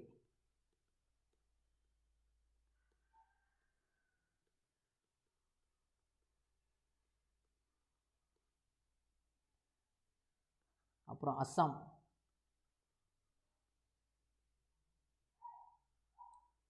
கண்டபரேஸ்வர் சிங், கண்டபரேஸ்வர் சிங்.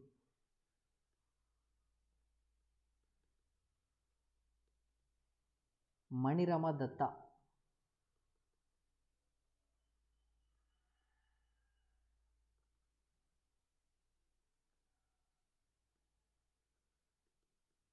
கண்டபரேஸ்வர்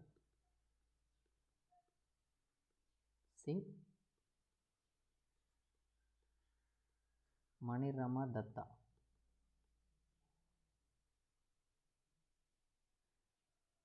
ஒரிசா, சுரேந்திர சாஹி, உஜ்வால் சாஹி, சுரேந்திர ஷாஹி, உஜ்வால் சாஹி.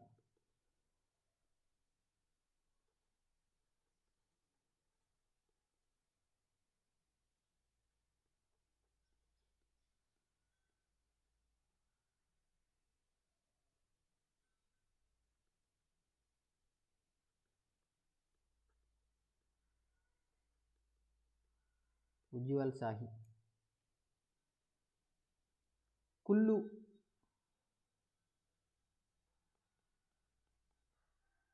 ராஜ பிரதாப் சிங்,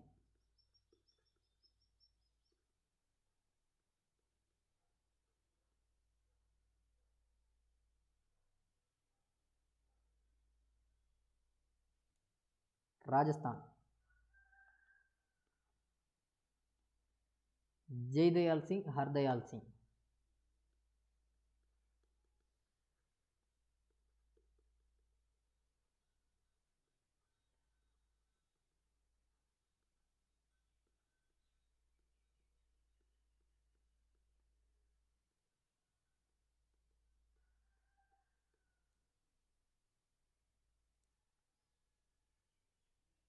கோரக்பூர்.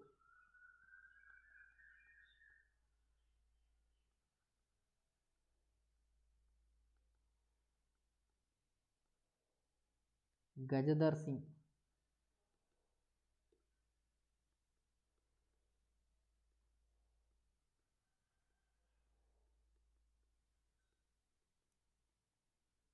மதுரா, உத்தரப்பிரதேசில் இருக்கக்கூடியது மதுரா. தேவி சிங், கதம் சிங்.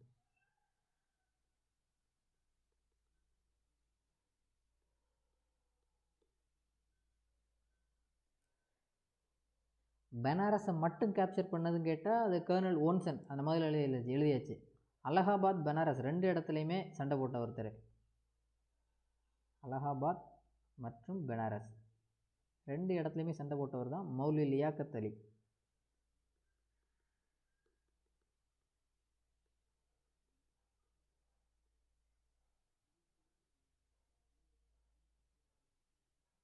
இவ்வளோ பேர் சண்டை போட்டிருக்கிறாங்க.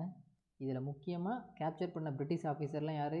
கோலின் கேம்பல் பார்த்துருக்கோம், அப்புறம் ஹென்ரி லாரன்ஸு, அப்புறம் வேறு யார்? ஹியூஜ் வீலர் போயிருந்தார், அப்புறம் ஜேம்ஸ் நெயில் போயிருந்தார், ஹேவ்லாக் போயிருந்தார், ஹூட்சன் போயிருந்தார், அப்புறம் வில்லியம் டெய்லர் ஐ, அப்புறம் ஓன்சல். இவங்கெல்லாம் முக்கியமான ஆட்கள். அதுபோக இன்னுமே நிறைய ஆட்கள் இருக்காங்க. அப்புறம் ஜான்சியை கேப்சர் பண்ண ஹியூ க்ரோஸ் இருக்கார் இல்லையா, இவங்க எல்லாம் இருக்கிறாங்க. சரி சரி இப்போ இந்த போரோட முடிவு என்ன ஆச்சு அப்படின்னா, ஒரு வழியாக எம்பரராக இருந்த பகதூர் ஷா அவரோட மிகப்பெரிய முகலாய ஆட்சி அப்படிங்கிறது 1526 தொடங்கினது. மிகப்பெரிய ஆட்சி. பாபரோட தலைமையில் தொடங்கப்பட்ட முகலாய பேரரசு அப்படிங்கிறது பகதூர் ஷா 2 முடிவுக்கு வந்தது. இவர் எங்கே போயிட்டார்? ரங்கூனுக்கு அனுப்பியாச்சு. கிட்டத்தட்ட அவர் அங்கேயே இறந்தும் போயிட்டார். 1857 இவர் தோற்கடிச்சதுமே அங்கேருந்து நாடு கடத்தினாங்க. 1862 வரைக்கும் அங்கேயே இருந்தார் ரங்கூன்லேயே. கிட்டத்தட்ட 87வது வயசில் அவர் இறந்து போயிட்டார். அப்போது முகலாய பேரரசு அப்படிங்கிறது முடிவுக்கு வந்தது. இன்னொன்று, ஒட்டு மொத்தமாக இந்த 1857 யாருக்கும் சண்டை அப்படின்னு பார்த்தோம் அப்படின்னா, பிரிட்டிஷ் வேர்சஸ் இந்தியன் ரிபல்ஸ், கலகக்காரர்கள். சரி, கலகக்காரர்கள்னால் யார் அப்படின்னா, இதில் சென்ட்ரல் இந்தியா, மத்திய இந்தியாவில் இருந்த மக்களும், அதுபோக நார்த் இந்திய மக்கள், வட இந்திய மக்கள் மட்டும்தான் இதில் பார்ட்டிசிபேட் பண்ணியிருந்தாங்க. இதில் சவுத் இந்தியா சைடு எந்த ஒரு சின்ன ஒரு தாக்கம் கூட இல்லை. அதனால தான் இந்த சவுத் இந்தியாவோட இன்ஃப்ளூயன்ஸ் இல்லாததுனாலேயே இது ஒரு மிகப்பெரிய தோல்வின்னு கூட சொல்லலாம். சரியா? அப்போது இதன் மூலமாக என்ன முடிவுக்கு வந்துருச்சு? பிரிட்டிஷை சேர்ந்த ஈஸ்ட் இந்தியன் கம்பெனிக்கு மிகப்பெரிய வெற்றி முடிஞ்சது. இந்தியர்களுக்கு இது ஒரு மிகப்பெரிய தோல்வி ஆயிடுச்சு. சரியா? இதுதான் அன்றைக்கி நடந்தது. அதுபோக பகதூர் ஷா 2 அப்படிங்கிற முகலாய ஆட்சி அப்படிங்கிறது கம்ப்ளீட்டாக முடிஞ்சு போச்சு, டிக்ளைன்ட் ஆகிடுச்சு. இதுதான் அன்றைக்கி 1857 ரிவோல்ட்டுனால நடந்ததெல்லாம். சரி, இப்போது இது நடந்துருச்சு. இவ்வளவு பெரிய ஃபெயிலியர் இந்திய மக்களுக்கு ஒரு மிகப்பெரிய புரட்சி ஏற்பட்டது. ஏன்னா 1801 மருது சகோதரர்கள் சண்டை போட்டிருந்தாங்க. 1806 மிகப்பெரிய வேலூர் ரிவோல்ட் நடந்தது. இதே மாதிரி 1806 மாதிரி இன்னொரு இடத்துல நடந்தது. 1824 பராக்பூரில் நடந்த ஒரு புரட்சி நடந்தது. இந்த பராக்பூரில் தான் முதல்ல என்ன பண்ணியிருப்பாங்க அப்படின்னா, பிரிட்டிஷு நம்மளை எந்த நாட்டுக்கு போகணுன்னாலும் போக சொல்லியிருப்பாங்க. ஆனால் நம்ம ஆளுகள் முடியாதுன்னு சொல்லி 1824 ஒரு புரட்சி நடந்திருக்கும். அதுக்கப்புறம் நடந்த மிகப்பெரிய புரட்சி தான் 1857. இந்த 57 புரட்சி ஒரு வழியாக சுதந்திரம் கிடச்சிரும்னு அன்றைக்கே நினச்சாங்க. ஆனால் முடியலை. எதனால் இந்த ஃபெயிலியர் ஏற்பட்டது அப்படின்னா, ஃபெயிலியர் வர்றதுக்கான காரணம், காஸ் ஆஃப் ஃபெயிலியர். முதல்ல பிரிட்டிஷ்ட இருக்கக்கூடிய வெப்பன்ஸ்லாம், அவங்க பயன்படுத்தக்கூடிய ஆயுதங்கள்லாம் ரொம்ப அட்வான்ஸ்டாக இருக்குது. அதை அவங்களுக்கு பயன்படுத்தவும் தெரியுது. நம்மக்கிட்ட பெரிய லெவலில் வெப்பன்ஸ் எதுவுமே இல்லை. ஆயுதங்கள் குறைவு. முதலாவது லேக் ஆஃப் வெப்பன்ஸ், ஆயுதங்கள் குறைவு. அது முதல் காரணம். ஏன்னா ஆயுதங்கள் இருந்தால் தானே சண்டையை போட முடியும். சரி, அது ஒன்று. இன்னொன்று, இப்போ மீரட்டில் தொடங்கின படைகளை பகத்கான் லீட் பண்ணி டெல்லிக்கு கொண்டு போயிட்டார். இதே மாதிரி ஒவ்வொரு இடத்துலையும் இந்த தலைவராக பகத்கானே இருந்து எல்லா மீரட்டு, கான்பூர், லக்னோன்னு எல்லா இடத்தையும் வழி நடத்தியிருந்தார் அப்படின்னா ஒருவேளை இதில் நம்ம ஜெயிக்கிறதுக்கு வாய்ப்பு இருக்குது. ஏன்னா முறைப்படுத்தப்படவே இல்லை இந்த புரட்சி. அப்போ முறைப்படுத்தப்பட்டால் தான் அந்த புரட்சி வெல்லும் இல்லையா? ஆனால் இங்கே முறைப்படுத்தப்படாததுனால அதுவும் நமக்கு ஒரு மிகப்பெரிய தோல்வி. நாட் அன் ஆர்கனைஸ்டு ரிவோல்ட், முறைப்படுத்தப்படாத ஒரு கிளர்ச்சியாக இருந்தது. முறைப்படுத்தப்படாத ஒரு கிளர்ச்சி, அதனாலேயும் நமக்கு ஒரு தோல்வி. அப்புறம் நம்ம ஆட்களே நமக்கு செஞ்ச துரோகம், அது இன்றைக்கின்னு இல்லை, மன்னராட்சி காலகட்டத்திலேருந்து நடந்துட்டு இருக்கக்கூடியது. அதாவது என்ன அப்படின்னா, இந்த போராட்டத்தில் இந்த குர்கா ஃபேமிலியெல்லாம் இருக்கு இல்லையா, இந்த குர்கா குரூப், இவங்கெல்லாம் இப்போ வரைக்கும் இங்கே இருக்கக்கூடிய அத்தனை சலுகைகளையும் என்ஜாய் பண்ணிகிட்டு இருக்கிறதுக்கு காரணம் அன்னைக்கு பிரிட்டிஷ்க்கு ரொம்ப விசுவாசமாக இருந்தது. இவங்கெல்லாம் நம்ம கூட சப்போர்ட்டுக்கு நிற்கவே இல்லை, இவங்கெல்லாம் பிரிட்டிஷ்க்கு விசுவாசமாக இருந்தாங்க அப்படின்னா நமக்கு துரோகம் பண்ணியிருந்தாங்க. நிறையா துரோகம்.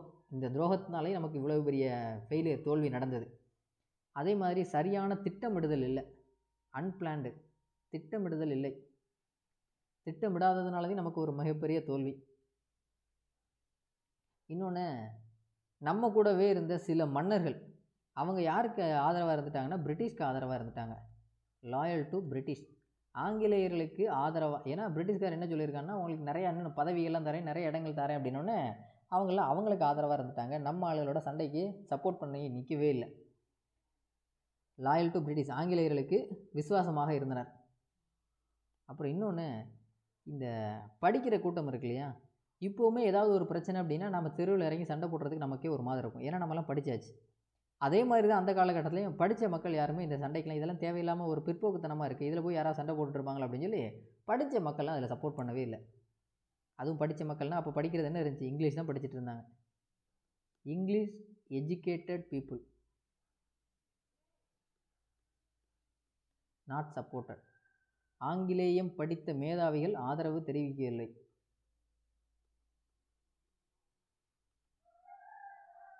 சரியா? இது எல்லாம் தான் ஒரு மிகப்பெரிய இவ்வளோ பெரிய ஃபெயிலியர் ஏற்பட்டதுக்கு காரணம் இதுதான். இன்னொன்று, நமக்கு சரியான லீடர்ஷிப்பும் இல்லை. நோ லீடர்ஷிப், சரியான தலைமை இல்லை. சரியான தலைமை இல்லை. இன்னொன்று, நமக்கு எல்லாருக்கும் ஒரே கோல் இல்லை. இப்போ கான்பூரில் நானா சாஹிப் என்ன சொல்கிறாரு, எனக்கு பென்ஷன் வரல அப்படிங்கிறதுனால இவர் நான் தத்தெடுக்கப்பட்ட வாரிசுன்னு எப்படி சொல்லலாம் அப்படின்னு சொல்லி இவர் சண்டைக்கு போகிறாரு.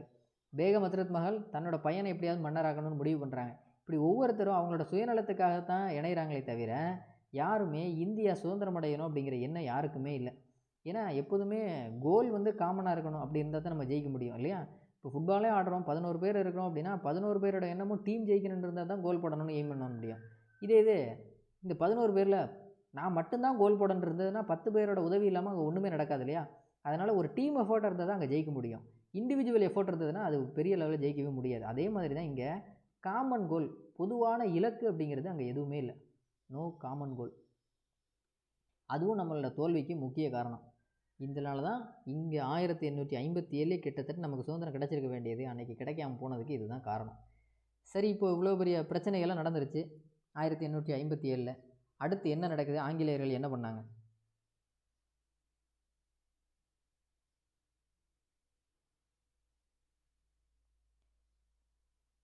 இவ்வளோவே யார் பார்த்துட்ருக்குறா அப்படின்னா, இங்கே இந்தியாவில் ரூல் பண்ணிகிட்டு இருக்கிறது ஈஸ்ட் இந்தியன் கம்பெனி.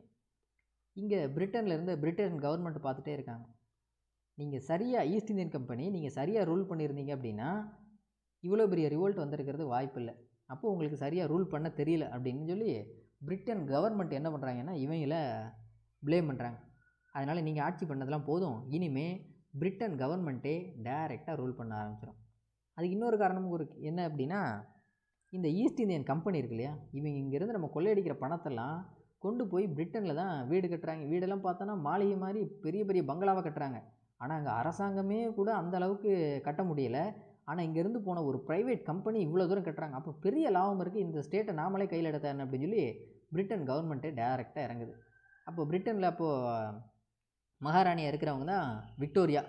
இனிமேல் என்ன சொல்லிடுறாங்க அப்படின்னா, இனிமேல் இந்தியா என்பது மகாராணியின் நேரடி கட்டுப்பாட்டின் கீழே வரும் அப்படின்னு சொல்லி அன்றைக்கி முடிச்சிட்டாங்க. இனிமேல் இந்த ஆஃப்டர் 1857 ரிவோல்ட்டுக்கு அப்புறம் ஈஸ்ட் இந்தியன் கம்பெனி ரூல் அப்படிங்கிறது கேம் டு எண்ட், முடிவுக்கு வருது.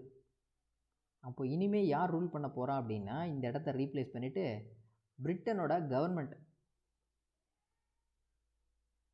அவங்க தான் அவங்களோட நேரடி ஆட்சியின் கீழே வரப்போகுது. இந்தியா டைரெக்டாக ரூல் பண்ண போகிறாங்க நம்மளை.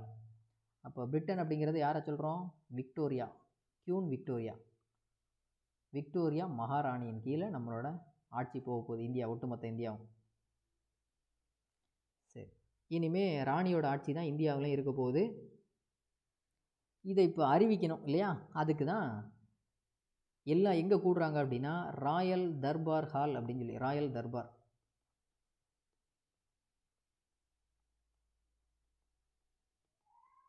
ராயல் தர்பார், ராயல் தர்பார் பேரவை அப்படின்னு கூட போட்டுக்குங்க. இது அலகாபாத்தில் இருக்குது. இங்கே எல்லோரும் கூடுறாங்க. அப்போ இந்த இடத்துல இந்தியாவோட ரெப்ரசன்டேட்டிவாக யார் இருக்கா அப்படின்னா லார்டு கேனிங் அப்படிங்கிறவர். இந்த லார்டு கேனிங் அப்படிங்கிறவர் தான் இந்தியாவோட last governor general of India. இதுவுமே கேள்வியில் கேட்பாங்க. Last governor general of India அப்படின்னா யாருன்னா லார்டு கேனிங். இவருக்கு முன்னாடி யார் இருப்பா அப்படின்னா லார்டு டல்ஹௌசி. 1848 56 வரைக்கும் லார்டு டல்ஹௌசி இருப்பார். டல்ஹௌசிக்கு அப்புறம் வந்தவர் தான் லார்டு கேனிங். லார்டு கேனிங் வந்து அவர் தான் last governor general of India. அப்போ பிரிட்டன் கவர்மெண்ட் என்ன சொல்லிட்டாங்க அப்படின்னா, இனிமேல் இந்த பதவி கவர்னர் ஜெனரல் ஆஃப் இந்தியா ஒரு பதவி இருக்கு இல்லையா, அது இனிமேல் கிடையாது. அதுக்கு பதில் புது பதவியை உருவாக்கணும். அதுதான் வைஸ்ராய் அப்படிங்கிற பதவி. அந்த வைஸ்ராய்ங்கிற பதவியில் முதல் வைஸ்ராய் யாரை வைக்க போகிறோம் அப்படின்னா இதே லார்டு கேனிங் தான். பேரை மட்டும் மாற்றிடுறாங்க, அதே ஆள் தான். அப்போ லாஸ்ட் கவர்னர் ஜெனரல் ஆஃப் இந்தியான்னு கேட்டாலும் லார்டு கேனிங் தான். முதலாவது வைஸ்ராய் யாருன்னு கேட்டாலும் லார்டு கேனிங் தான். சரியா? இந்த பதவியோட பெயரை மட்டும் தூக்கிட்டு, ஏன்னா இவ்வளோ நாள் யார் ரூல் பண்ணிகிட்டு இருந்தா, ஈஸ்ட் இந்தியன் கம்பெனி, கிழக்கிந்திய கம்பெனி ரூல் பண்ணிகிட்டு இருந்தது. அவங்க தான் இந்த பதவியை உருவாக்கியிருந்தாங்க. அதனால் இந்தமாரி ஈஸ்ட் இந்தியன் கம்பெனியே கிடையாது இல்லையா, இனி அவங்களோட ரூலே முடிஞ்சு போச்சு. அதனால் அவங்க வச்சுருந்த இந்த பதவி தேவையில் இனிமேல் அரசாங்கத்தோட ஆட்சி வர்றதுனால இந்த பதவிக்கு பேர் வைஸ்ராய் அப்படின்னு சொல்லி முதல் வைஸ்ராயாக லார்டு கேனிங்கை நியமிக்கிறாங்க. லார்டு கேனிங்கை நியமித்ததுமே இந்த ராயல் தர்பார் ஹால் இருக்கு இல்லையா அலகாபாத்தில், அங்கே நவம்பர் 1 1858 எல்லாம் ஒன்று கூடியாச்சு. அப்போ நம்ம லார்டு கேனிங் தான் அந்த ப்ரொக்ளமேஷன், விக்டோரியா மகாராணியின் பிரகடனத்தை வாசிக்கிறார். கியூன் விக்டோரியாஸ் ப்ரொக்ளமேஷன், மகாராணியின் பிரகடனத்தை வாசிக்கிறாங்க. இந்த மகாராணியோட பிரகடனம் அப்படின்னு சொல்கிறாங்க இல்லையா, பிரகடனம், இந்த ப்ரொக்ளமேஷன், இதுதான் என்னது அப்படின்னா கவர்மெண்ட் ஆஃப் இந்தியா ஆக்ட் 1858, இந்திய அரசு சட்டம் 1858. இதில் என்ன சொல்லிட்டாங்க அப்படின்னா, இந்த பிரகடனத்தில் இனிமேல் இந்தியா என்ற ஒரு தேசம் மகாராணியின் நேரடி கட்டுப்பாட்டின் கீழ் இருக்க போகிறது. India under queen.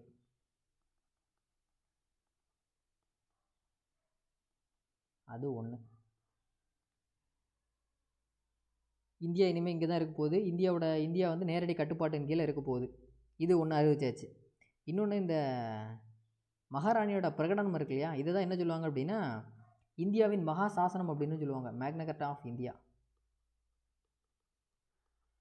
மேக்னா கார்ட்டா ஆஃப் இந்தியா, இந்தியாவின் மகா சாசனம் அப்படின்னு சொல்லி விக்டோரியா மகாராணியின் பிரகடனத்தை தான் அதையும் சொல்லுவாங்க. சரியா?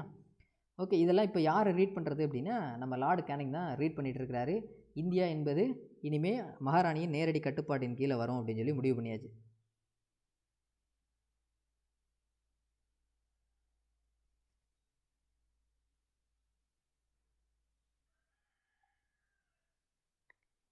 சரி, இப்போ என்ன பண்ணியாச்சு அப்படின்னா இது வரைக்கும் இங்கிலீஷ் ஈஸ்ட் இந்தியா கம்பெனி இருக்கிற, ஏன்னா ஒரு கம்பெனின்னு இருந்தாலே அதுக்கு CEO, board of directors, board of control இதெல்லாம் இருக்கும் இல்லையா, அது எல்லாத்தையும் இனிமேல் மாற்றணும்னு முடிவு பண்ணிட்டாங்க. இது வரைக்கும் இருந்ததெல்லாம் board of directors plus board of control, அதாவது இயக்குனர் குழு, இது கட்டுப்பாட்டு குழு அப்படின்னு 2 இருந்தது இது வரைக்கும். யார்? கிழக்கிந்திய கம்பெனி ரூல் பண்ணும்போது. இப்போ என்ன பண்ணிட்டாங்க, இப்போ டேரெக்டாக ராணியோட ஆட்சி வந்துருச்சு இல்லை, அதனால் இதெல்லாம் தேவையில்லை. அதுக்கு பதிலாக ஒரு 15 மெம்பர் கவுன்சில், 15 பேர் கொண்ட குழு. இந்த குழுவை யார் பார்த்துக்குவா அப்படின்னா இந்த குழுவோட தலைமை செக்ரட்டரி ஆஃப் ஸ்டேட்டு, ஒரு தலைமைச் செயலர் அப்படிங்கிற மாதிரி, அல்லது ஒரு இந்தியாவின் மாநில செயலர் இல்லைன்னா தலைமைச் செயலர் அப்படின்னு போட்டுங்க. செக்ரட்டரி ஆஃப் ஸ்டேட், SOS அப்படிங்கிற பதவி. அவருக்கு கீழே தான் இந்த 15 பேர் கொண்ட குழு செயல்படும். இவர் எங்கே இருப்பார் அப்படின்னா இவர் செக்ரட்டரி ஆஃப் ஸ்டேட் அப்படிங்கிறவர் லண்டன்லேருந்து இது எல்லாத்தையும் மேனேஜ் பண்ணிக்குவார். இது ஒன்று. இன்னொன்று, இங்கே 15 பேர் கொண்ட குழு இது எல்லாத்தையும் பார்த்துக்கும், இந்தியாவில் நடக்கிற விஷயங்கள்லாம். இன்னொருத்தர் வைஸ்ராய் அப்படின்னு ஒருத்தர் வச்சுருக்கான், லார்டு கேனிங். இவர் வந்து யார்கிட்ட பொறுப்பாக நடந்துக்கணும் அப்படின்னா க்ரௌன். இங்கே நடக்கக்கூடிய விஷயங்கள் எல்லாத்தையுமே ராணிக்கிட்ட நேரடியாக முறையிட வேண்டியது யாரோட பொறுப்பு? வைஸ்ராயோட பொறுப்பு. அப்போ இந்த 15 பேர் கொண்ட குழுவோட வேலை என்ன அப்படின்னா இங்கே நடக்கக்கூடிய எல்லா விஷயங்களையுமே கணக்கு வழக்கிலேருந்து எல்லாத்தையுமே பார்க்க வேண்டியது இந்த செக்ரட்டரி ஆஃப் ஸ்டேட்டு, அவருக்கு ஒப்படைக்க வேண்டியது இந்த 15 மெம்பர் கவுன்சில். இந்த வைஸ்ராய் யாருக்கு கீழே? க்ரௌனுக்கு இப்போ ரெஸ்பான்சிபிளாக இருக்கணும். 15 மெம்பர் கவுன்சில் அப்படிங்கிறவங்க செக்ரட்டரி ஆஃப் ஸ்டேட், இந்தியாவின் மாநில செயலருக்கு பொறுப்பாக இருக்கணும்.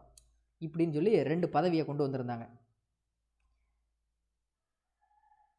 இதுக்கப்புறம் சரி, இந்த ராணி யோசிக்கிறாங்க, இனிமேல் இந்தியா வந்து நேரடியாக ஆங்கிலேயரோட கட்டுப்பாட்டில் வந்துடுச்சு, ஆங்கில அரசாங்கத்தோட கட்டுப்பாட்டில். இந்த எதனால் இந்த 1857 கிளர்ச்சி நடந்தது அப்படின்னு கேட்கும்போது முக்கியமான 2 காரணம் என்ன அப்படின்னா, ஒன்று டாக்ட்ரின் ஆஃப் லேப்ஸ், வாரிசு இழப்பு கொள்கை. இன்னொன்று சப்சிடரி அலையன்ஸ். இந்த மாதிரி பிரச்சனைகள் தான் இந்த 1857 கிளர்ச்சி நடக்கிறதுக்கான காரணம் அப்படின்னு சொல்லும்போது இனிமேல் இந்த 2 சட்டங்களும் செல்லுபடியாகாது, வித்ட்ரான் பண்ணிட்டாங்க, அதை திரும்ப பெற்றுட்டாங்க. அப்போ இனிமேல் எந்த பிரச்சனையும் இல்லை மக்களுக்கு. இதெல்லாம் எப்படி தற்காலிகமாக இப்போதைக்கு மக்கள் அமைதிப்படுத்துறதுக்கான ஒரு சூழல் தான். அப்போ இதெல்லாம் இல்லைன்னொடனே ஓரளவுக்கு ஒரு திருப்தி மக்களுக்கு. இந்த சிஸ்டங்கள் இனிமேல் எதுவுமே கிடையாது, நேரடி வாரிசு இல்லைனாலும் பிரச்சனை இல்லை, அவங்க ஆட்சி பண்ணலாம். அதே மாதிரி துணைப்படை திட்டத்தில் இருக்கணும் இல்லை, அந்தந்த மன்னர்கள் அவங்களோட இதை வச்சுக்கலாம். ஆனால் இனிமேல் என்ன பண்ணணும், எல்லோரும் வரி செலுத்தணும் அப்படிங்கிற மாதிரி கொண்டு வந்தாச்சு. சரி, அதுக்கப்புறம் வேறு என்ன பண்ணாங்க அப்படின்னா, இது வரைக்கும் ஈஸ்ட் இந்தியன் கம்பெனி ரூல் பண்ணிகிட்டு இருந்தபோது அவங்களுக்கு மிலிட்ரி பவர் இருந்தது இல்லையா, சோல்ஜர்ஸ் நிறையா இருந்தாங்க. அந்த சோல்ஜர்ஸில் ஒரு பக்கம் ஈஸ்ட் இந்தியன் கம்பெனியோட சோல்ஜர்ஸ், இன்னொரு பக்கம் நம்ம இந்தியர்கள் அங்கே சோல்ஜராக வேலை பார்த்துட்டு இருந்தாங்க, இராணுவ வீரர்களாக வேலை பார்த்துட்டு இருந்தாங்க. இதில் ஈஸ்ட் இந்தியன் கம்பெனிக்கு பயங்கரமான பவர் இருக்கும், நம்ம ஆளுங்களுக்கு பெரிய அளவில் சம்பளம் இருக்காது, எதுவுமே இருக்காது. இப்போ என்ன ஆகிடுச்சு அப்படின்னா ஈஸ்ட் இந்தியன் கம்பெனியோட ஆட்சியே முடிஞ்சு போச்சு இல்லையா. இனிமேல் யார் ரூல் பண்ண போகிறது? பிரிட்டனோட அரசாங்கம், அதாவது க்ரௌன், ராணியின் கீழே ஆட்சி வந்துருச்சு. அப்போ என்ன பண்ணிட்டாங்க அப்படின்னா இந்த ஈஸ்ட் இந்தியன் கம்பெனியோட சோல்ஜர்ஸ் இருக்காங்க இல்லையா, அவங்களையும் மகாராணிக்குன்னு ஒரு படை இருக்குது, இது 2ஐயும் இணைக்கிறாங்க. இதுக்கு பேர் தான் லிங்க்டு பெட்டாலியன் ஸ்கீம் அப்படின்னு பேர். 1861 லிங்க்டு பட்டாலியன் ஸ்கீம், தமிழில் இணைக்கப்பட்ட பட்டாலியன் திட்டம் அப்படின்னு போட்டுக்கோங்க. லிங்க்டு பட்டாலியன் ஸ்கீம், இணைக்கப்பட்ட பட்டாலியன் திட்டம். இப்போ என்ன பண்ணியாச்சு, ஈஸ்ட் இந்தியன் கம்பெனி சோல்ஜர்ஸையும் ராணிக்குன்னு ஒரு தனி படை வருது அங்கேருந்து, அதுவும் ஒன்று சேர்ந்துருச்சு. இப்போ என்ன ஆயிடுச்சு அப்படின்னா, நல்லா கவனிச்சுக்கணும், முதல்ல East Indian company India soldiers இருக்கும்போது இவங்களுக்கு தான் பெரிய மதிப்பு இருந்தது, இவங்களை மதிக்கவே இல்லை. இப்போ என்ன ஆயிடுச்சு அப்படின்னா, பிரிட்டிஷோட அதாவது ராணியோட படைகள் இங்கே இருக்குது, கிழக்கிந்திய கம்பெனியோட படைகள் இருக்குது, இது ரெண்டையும் ஒன்று சேர்த்தாச்சு இல்லையா. இப்போது ராணியோட படைகளுக்கு பெரிய மதிப்பு இருக்குது, கிழக்கிந்திய கம்பெனிக்கு மதிப்பு இல்லை. அப்போது இந்த மாதிரி பிரச்சனை வந்ததும் அவங்களுக்குள்ளே சில கலவரங்கள் வர ஆரம்பிச்சிருச்சு. நாம் 2 பேருமே பிரிட்டனில் இருந்தால் வந்திருக்கோம், ஆனாலும் ராணிக்கோட படைக்கு அதிக மரியாதை இருக்குது, எங்களோட படைகளுக்கு பெரிய அளவில் மரியாதை இல்லை. நாங்கள் இத்தனை வருட காலமாக நாங்கள் தான் இந்த இவ்வளோ பெரிய சாம்ராஜ்யத்தை கட்டி எழுப்பியிருக்கோம். அப்போ எங்களுக்கே இந்த மாதிரி பிரச்சனை வந்ததும் அங்கே அவங்களுக்குள்ள சண்டை வந்துருச்சு. அதுக்கு பேர் தான் ஒயிட் மியூட்டினி அப்படின்னு பேர், வெள்ளை புரட்சி இல்லைன்னா வெள்ளை கழகம் அப்படின்னு பேர், ஒயிட் மியூட்டினி. இதுவும் 1861 தான். யாருக்கும் விக்டோரியா மகாராணியோட ட்ரூப் படைக்கும், இந்த பக்கம் ஈஸ்ட் இந்தியன் கம்பெனியோட ட்ரூப் இவங்க படைக்கும் பிரச்சனை வந்துருச்சு. இங்கே விக்டோரியா மகாராணி, இங்கே கிழக்கிந்திய கம்பெனி. கடைசியில் என்ன ஆகிடுச்சு, ஈஸ்ட் இந்தியன் கம்பெனிக்கு பெரிய ஒரு அவமானம் மாதிரி இருக்குது. நம்ம இவ்வளோ நாள் ரூல் பண்ணியிருந்தோம், கடைசியில் இன்றைக்கி நமக்கு பெரிய அளவில் மரியாதை குறைவாக இருக்குது அப்படின்னு சொல்லி கிட்டத்தட்ட அந்த ஈஸ்ட் இந்தியன் கம்பெனியிலேருந்து மட்டுமே 10,116 பேர் இங்கேருந்து அவங்களோட நாட்டுக்கே, சொந்த நாட்டுக்கே திரும்பி போயிட்டாங்க. ரிட்டர்ன்டு டு தயர் கண்ட்ரி, அவங்க சொந்த நாட்டுக்கே திரும்பி போயிடுறாங்க.